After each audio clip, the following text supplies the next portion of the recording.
nos pays doivent être dorénavant dirigés par des vrais patriotes, des vrais panafricanistes, des vrais Africains. Vous savez, il y a une information qui a été occultée. Il y a un plan savamment orchestré par les Occidentaux pour remplacer les populations africaines par une race blanche. Nous, Africains, sommes-nous aujourd'hui reconnus dans notre dignité d'homme, au sens de un homme égal à un homme?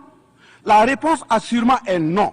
Donc, le problème même du Sahel, c'est un problème de remplacement de la race noire. Je le dis, je le répète, pour que nos présidents qui soutiennent toujours l'Occident puissent se réveiller finalement et savoir que ce n'est pas une guerre juste contre le Mali, ni contre le Niger, ni contre le Burkina, mais plutôt contre toute la race noire.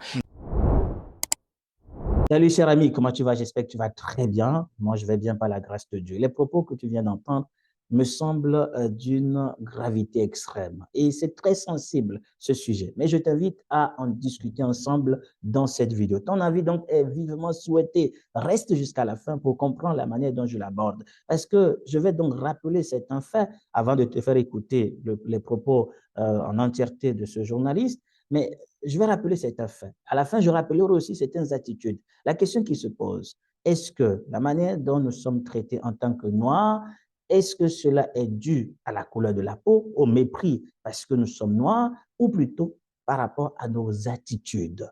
Nous allons donc évoquer ce sujet d'une gravité extrême. N'hésite pas donc à aimer cette vidéo, à la partager. Abonne-toi si ce n'est pas encore le cas, parce que nous aimons donc bien sûr échanger sur des événements qui vont contribuer au réveil de la conscience des Africains, mais aussi nous amener tous à être excellents et voilà, performants dans tout ce que nous faisons ou entreprenons. Et donc, reste jusqu'à la fin pour comprendre la pensée de cette vidéo. On commence déjà par rappeler les propos de Bassolman Bazier, le ministre d'État du Burkina Faso, avec quelques faits, et nous continuons donc avec le discours, bien les propos de ce journaliste. Je compte sur toi pour, bien sûr, me donner ton avis en commentaire, parce que ce sujet est d'une gravité. Mais je te préviens déjà, il y a certains faits qui vont être extrêmement, voilà, sensibles. J'allais dire, certains faits que je vais rappeler qui vont te faire pleurer. En tout cas, j'en pleure, bien sûr, quand j'écoute moi-même, réécoute encore ces faits que j'évoque dans cette vidéo. Mais il est important que nous puissions les évoquer, dénoncer ce qui est à dénoncer et tirer des leçons de chaque événement que nous pouvons traverser. Donc, tiens-toi bon, les âmes sensibles, tenez ferme parce qu'il y a des choses qui font pleurer dans cette vidéo, mais la vérité doit être dite, elle doit être dénoncée. Dis-moi ce que tu en penses. Bien sûr, si tu restes jusqu'à la fin, tu pourras donc comprendre le contenu de cette vidéo. Merci encore à tous.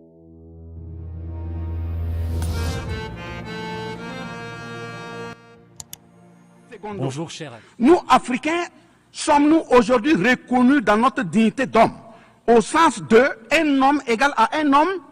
La réponse assurément est non, au-delà des convenances circonstanciées, pour nous endormir et mieux nous asservir. Triste pour le continent noir, reconnu scientifiquement comme berceau de l'humanité, mais dans la réalité humilié, placé sous contrôle dominé. Des indépendances factices aux guerres fratricides, de la démocratie électoraliste aux aides biaisées, des guerres de rapine au terrorisme malicieusement fabriquées, entretenues et injectées dans nos contrées africaines, notamment au Mali, au Burkina Faso et au Niger.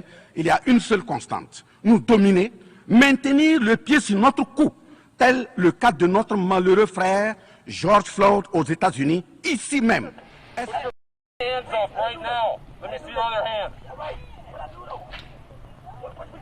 Put your hand up there. Put your hand up there. Hands on the wheel. Keep your hands on the wheel. Who else is in the car?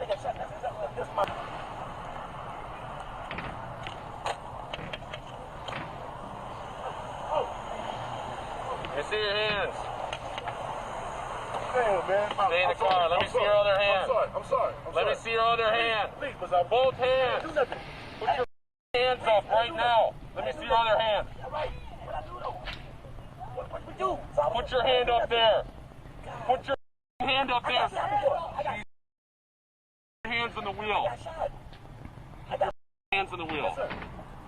Who else is in the car? Put your foot back in. I'm so sorry. God dang, man. Man, I got got shot the same way because I was before. Okay, well, when I say let me see your hands, you put your hands up. You got them? Man, dang, man. Put your hands on top of your head. Step out and face away. Okay, Officer, please don't shoot me. Please, man. I'm not going to shoot you. Step out and face No, away. I'm going to get out of here, man. Please don't shoot me, man. Not shooting you, man. Please, man. I just lost my mom, man. Taking one out. Step out and face away. Step out and face away. Please don't shoot me, Mr. Officer. Please. Don't shoot me, man. Step out and face away. Can you not shoot me, man? I'm not shooting you. Step out and face away. Okay. Please, man. Please. I didn't know, man. Please. I'm not that kind of guy, Mr. Officer. Please. Face away. Please, man. Don't leave me by myself, man. Please. I'm just claustrophobic. That's it. Well, you're still going in the car. I am claustrophobic for real, Mr. Officer. You got him? Can you please pack it for me, please? Yes, I'm Remember my packing. name. Stay I with me. will. Please, Mr. Officer. Please, take a seat. Please, man.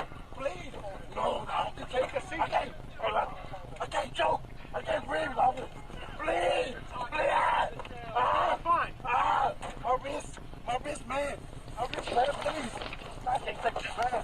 I can't. I'm on the ground. Get in the squad. I'm on the ground. I'm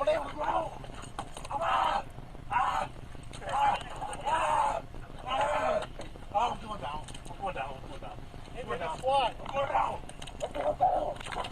I'm not breathing. Bro, you like that a heart attack shit, man. I know I can't breathe.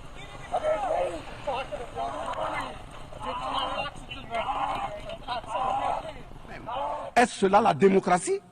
Et il se trouve des partisans de cette conception étriquée de la liberté pour justifier intellectuellement l'asservissement et la barbarie contre nos peuples en lutte pour leur dignité et leur souveraineté au nom d'un principe paradoxal de liberté qui, in fine, assassine la liberté. Oh liberté, quel crime n'a-t-on pas commis en ton nom?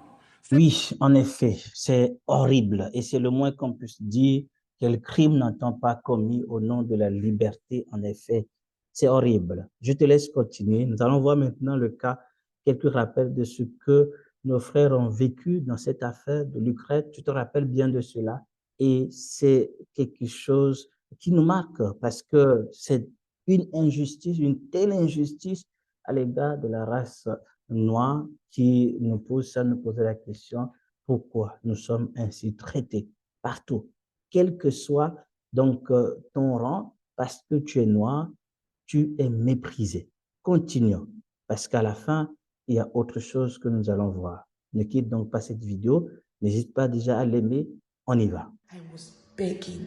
The official literally looked me in my eye and said in his language, only Ukrainians, that's all. That if you are black, you should walk.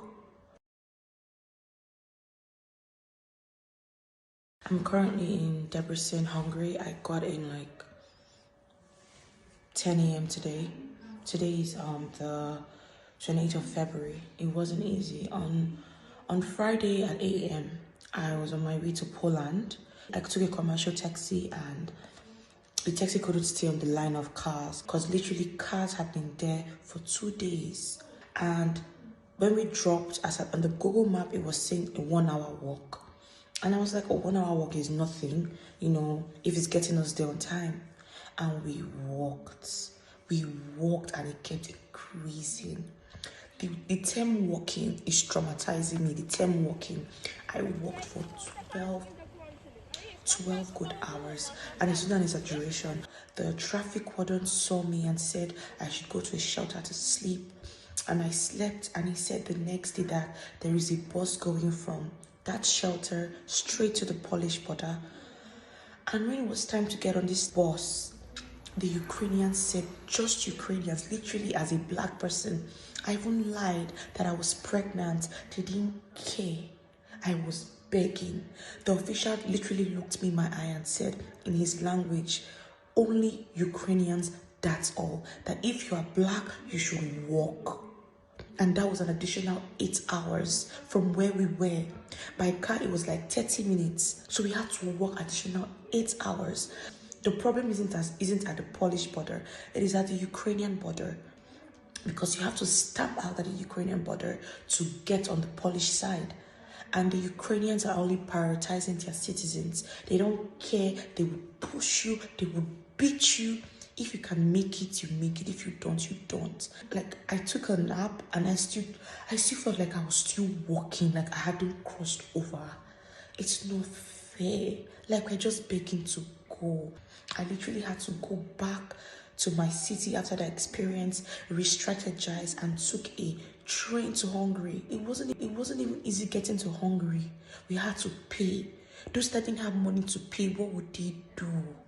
I couldn't help anybody because I was fighting for my life. It is a traumatizing experience and I don't know where I'm going from now. I literally have to re-strategize in Hungary, try to get my ticket back to Nigeria because it's not safe. This place is not, if your skin is dark, you're at a disadvantage. On est en Afrique, mais tous les pays du Nord, la bande, ils sont tous blanches. Et quand il y a des Noirs là-bas, vous voyez quel traitement on leur réserve. Vous avez vu tout récemment, je ne sais pas si c'est en Algérie ou bien en Éthiopie. En Tunisie. C'est plutôt en Tunisie. Vous avez vu tout récemment ce qu'ils ont fait aux Noirs qui étaient là-bas. Donc, بصفة غير قانونية في تونس. هناك دولة في محاكمة من قبل هؤلاء الذين جاءوا بصفة غير شرعية.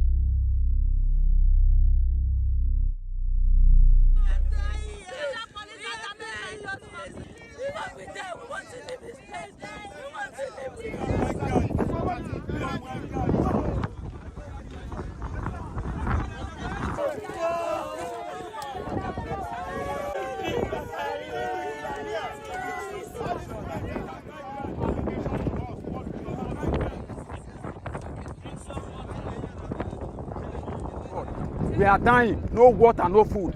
We have been sleeping here. Look at where we are sleeping. Snake all over. So we had 2 years baby, a baby boy. Up to now, for getting to 3 weeks now, we've been here. I've not seen my child. So I don't know what's happening. They just brought us here. We don't have home. We don't have any money. Even the phone we have, they took it for us. We need help. We need help, please. We need help. We need help. Certains subsahariens voient de plus en plus le Maroc comme un nouveau colonisateur qui ne respecte pas ses partenaires du Sud. Certaines images inhumaines ont déjà marqué les esprits. Or, la pensée pour la jeunesse africaine est claire et sans concession. Liberté. Il ne s'agit pas de chasser un maître pour le remplacer par un autre. Les maîtres méprisants et exploiteurs, ils n'en veulent plus. Il s'agit de respect, tout simplement. Je ne sais pas ce que tu penses de tout ça. C'est vrai qu'il faut du respect. Non seulement parce qu'on est noir, mais parce que nous sommes des hommes. C'est une vérité. Mais maintenant, je vais aborder un point qui ne va peut-être pas te plaire. Mais moi, je me dis que le traitement dont nous sommes objets et dont nous nous plaignons, sans excuser quoi que ce soit ou en quoi que ce soit ceux qui agissent mal à l'égard de la race noire, je me suis posé la question si nous ne sommes pas responsables de ce qui nous arrive. Je vis au Maroc, je n'ai pas de problème en tant que tel, mais on a des attitudes de nos frères subsahariens qui attirent de la haine naturellement, du mépris naturellement. Des gens qui prennent des appartements et qui mettent dans un état terrible, sans entretien. Et bien évidemment, quand il s'agit de faire des fêtes, on dérange le voisin. Il y a tellement d'attitudes.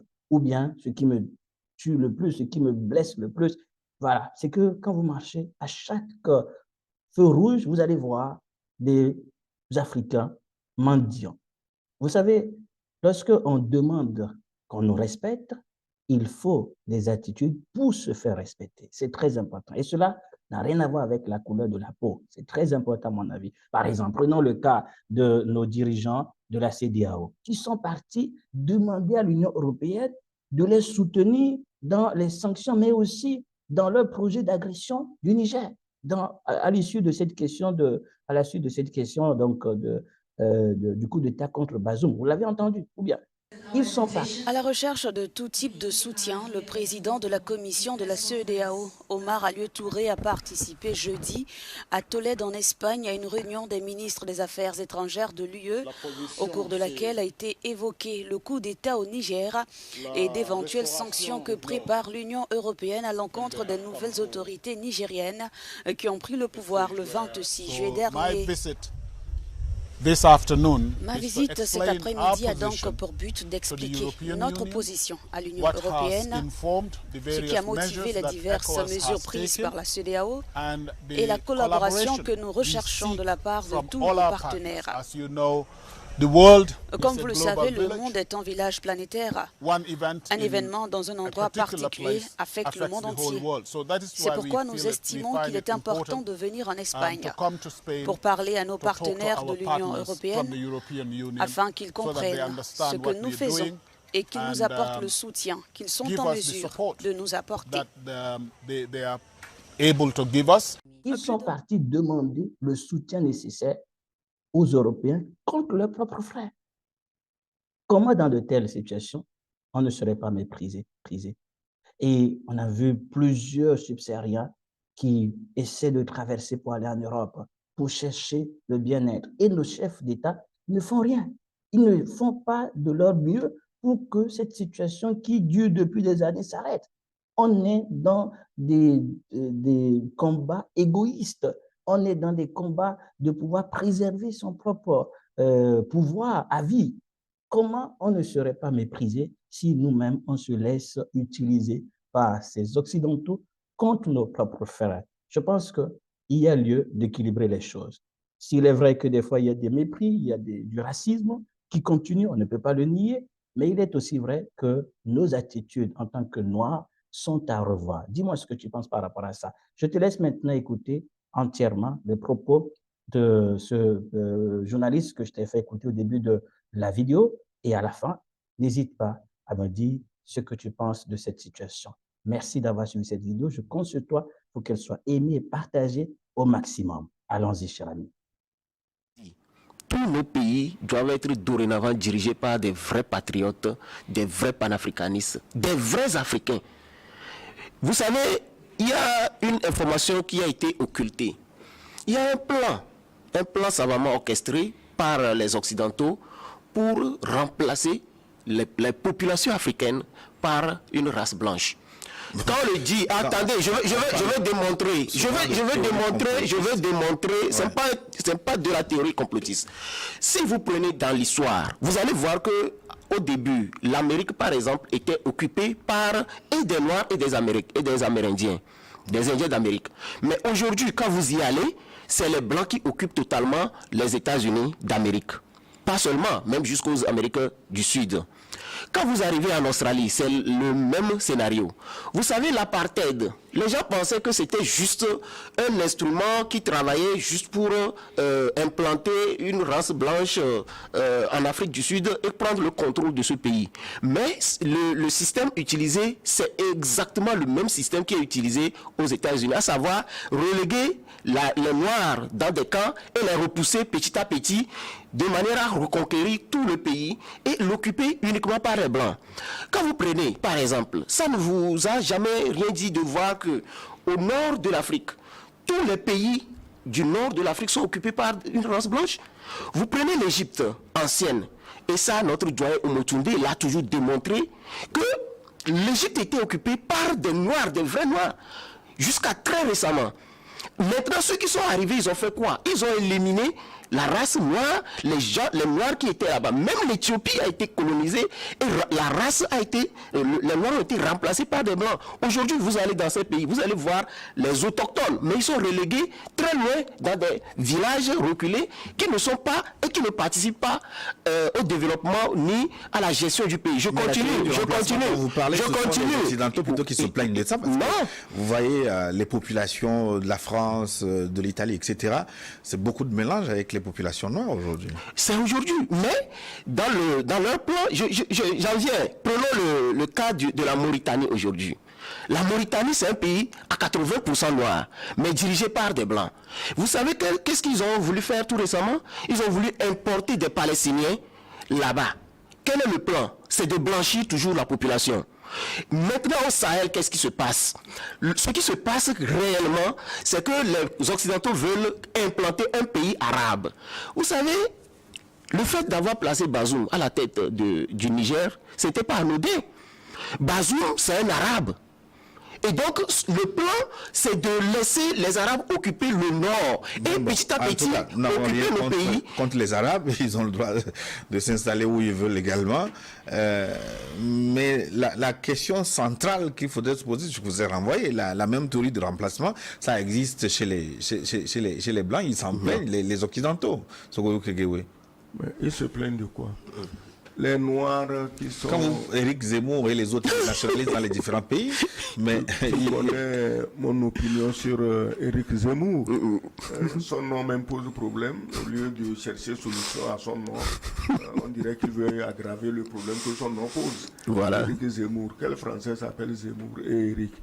Donc, le problème du remplacement, tel qu'il le dit, il est réel. Parce que moi, je le dis, il y a des théories complotistes. Non.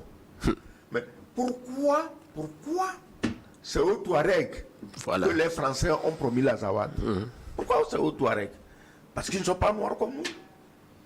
Tu crois que l'Azawad blanc avec les Touaregs, quelle chance le Mali a d'ici 20, 30, 50 ans d'être encore un pays noir?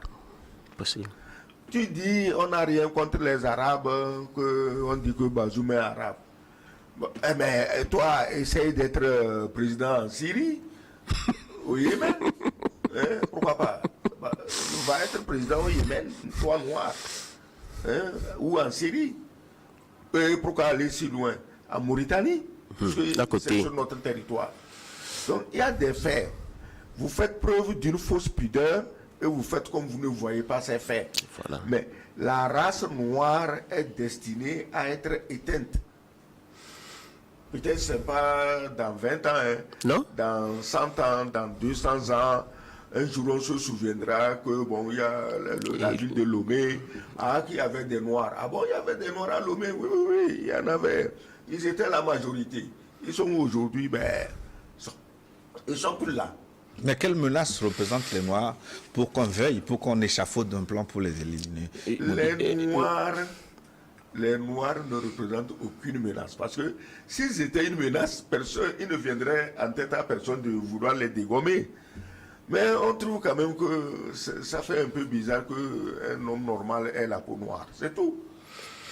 Bon, moi je dirais tout simplement que cette théorie, comme je l'ai déjà dit, ça a commencé depuis très longtemps.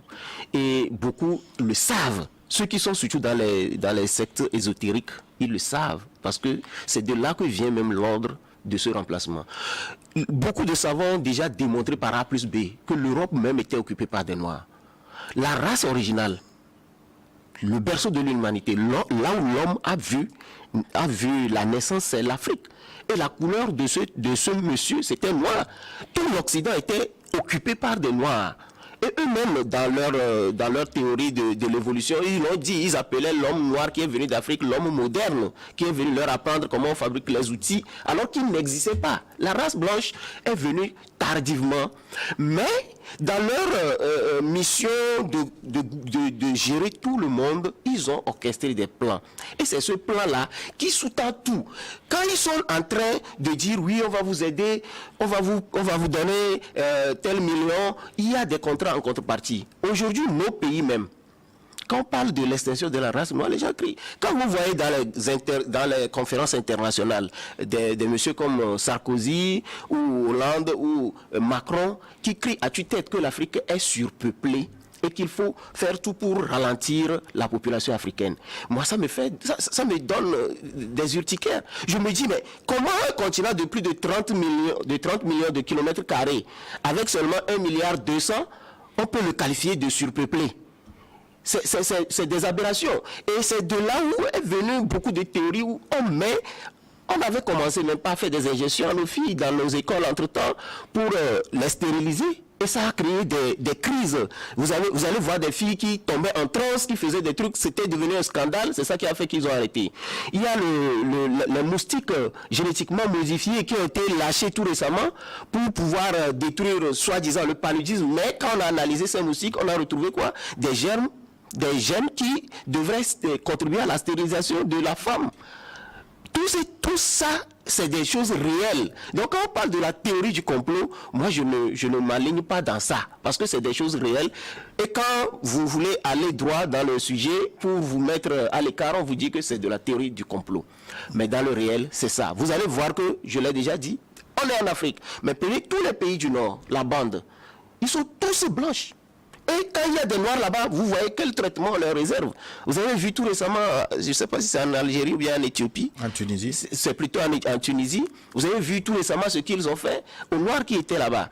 Donc, le problème même du Sahel, c'est un problème de remplacement de la race noire. Je le dis, je le répète, pour que nos présidents qui soutiennent toujours l'Occident puissent se réveiller finalement et savoir que ce n'est pas une guerre juste contre le Mali, ni contre le Niger, ni contre le Burkina, mais plutôt contre toute la race noire. Ils doivent s'aligner, se donner la main, se donner le coude, se souder et faire bloc ensemble pour pouvoir repousser l'ennemi. Sans quoi, bientôt même le nord du Togo sera peut-être occupé par des Arabes.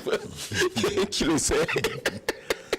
En tout cas, c'est une hypothèse à prendre en compte également. Voilà, merci cher ami d'avoir regardé cette vidéo jusqu'à la fin. Dis-moi ce que tu en penses. Une dernière chose que je voulais ajouter, c'est que le respect s'impose, quelle que soit la couleur de la peau. Nous devons, donc, Africains, arrêter des fois aussi de nous plaindre, mais déjà nous examiner. Nous espérons que les chefs d'État, la nouvelle génération voilà, de dirigeants, donc, va faire en sorte que depuis le haut niveau de nos États, il y ait donc un respect voilà, vis-à-vis des uns des autres. C'est très important. Il faut que nous nous respectons nous-mêmes avant de demander que les autres nous respectent. Et quant aux autres, vous savez ce que la pensée qui m'est venue, c'est que Dieu a tellement fait les choses de telle manière que dans le corps, on a besoin d'un membre qui est plus petit. Et qu'est-ce que Dieu fait? Dieu couvre ce membre d'un grand honneur, de telle manière qu'à ce qu'on ne peut pas s'en passer. C'est ça.